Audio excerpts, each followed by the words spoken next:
All right, just a little bit about myself. I am kind of a science geek. I'm a preschool teacher for Head Start. I've been playing roller derby with the Lava City roller dolls for the last 3.5 years. It has saved my soul. I'm also a fly fisher and a birder, and in college I became addicted to ology classes, having taken mammalogy, ornithology, ichthyology, herpetology, paleontology, archaeology, microbiology, stream ecology, conservation biology, anatomy and physiology, vertebrate zoology, paleogenetic biology, amphibian mechanobiology, and just for fun, fauna of the Antarctic, mammals of Africa, and birds of South America. So what does this all mean? For $15,000, I basically got a piece of paper that was 8 by 10. For $36,000 more, I got an 11 by 14 piece of paper. And it basically causes you to write your thesis on thermophilic cyanobacteria, which nobody understands except for you and your crazy advisor. I am available for parties, trivia contests, and the education bee. This is Dr. Forbes. He's the most humble man that I've ever met. He was pretty much a god in the biology department. He was known for photocopying woodpecker tails to the backs of exams and making us ID. Some things you maybe didn't know about birds.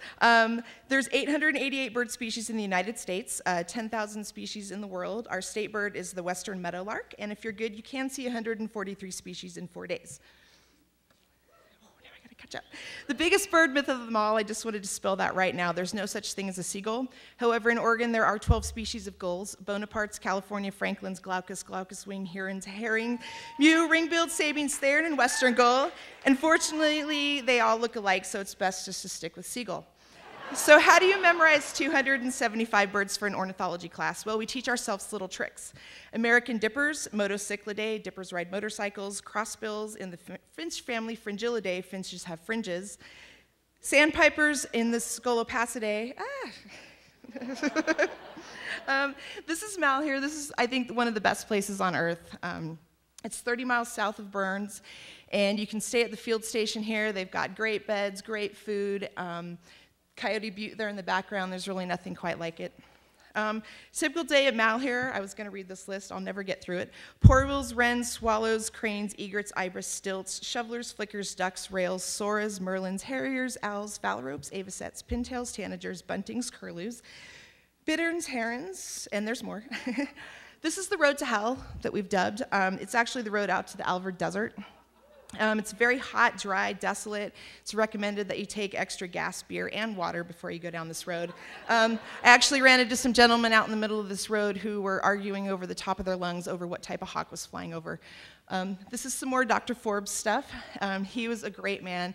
He used to tell us he was immune to rattlesnakes because he'd been bitten on his pinky 3 times before. He picked up that rattlesnake out of a bush. That's the closest I ever want to get to a rattlesnake. And it's an urban legend in the PSU biology department, but he did pull that badger out of its hole. Crowd favorites, some of my favorite birds, ruddy ducks. There's nothing like seeing 40,000 ruddy ducks sitting out in the water somewhere. Loggerhead shrikes, they impale their prey on the tops of sagebrush, kind of cool. Warblers, very cute little birds, they sing a lot. Becoming crepuscular, it's one of my favorite words, so that's why I used it.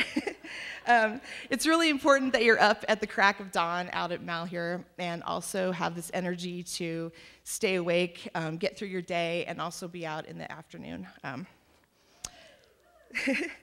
Sage grouse leks are very interesting when you're awake and hungover at 5 in the morning. This is a place where the sage grouse go out and they shake their tail feathers and they make this whooping sound that you can hear from about 2 miles away. And it's also kind of out on the road to hell, but it's a long story. This is the Steens Mountain. It's actually not a group of mountains. It's a fault block mountain. It's 50 miles long, 9,700 feet in elevation. In 2000, President Clinton made this whole area a protected area from mining and grazing. It's one of the most beautiful areas in Oregon. Diamond craters, also out a road to hell, but very much worth it. It's been called the best and most diverse basalt volcanic features in the United States. You can see 13 different kind of craters out there, and if someone asks you how cool it is, you can say, I've been there, no schist. So I just want to say a little plug here about dating ornithologists. Don't do it. They're all crazy. This is David Bailey, back when I was into sensitive ponytail men. I think he just didn't give me the time of day because I actually had gotten drunk before and invented a drinking game in his honor. Bad idea. These are my partners in crime. Paul, one of the best naturalists I've ever known. Could spot a mushroom 50 yards off the trail. My friend Danny, fisheries biologist in Alaska, she's very intelligent, 5'9", Jewish, she can never get a date. And that was my friend Devin, he's our designated driver. So if you have the time, I really recommend that you get out to the Steens Mountain, Malheur area. I do want to be buried there with my roller skates, binoculars, and Stokes field guide. There's really nothing like it until you've soaked in Albert Hot Springs, hiked through the Geiger Gorge, and seen 143 species in 4 days. Thank you.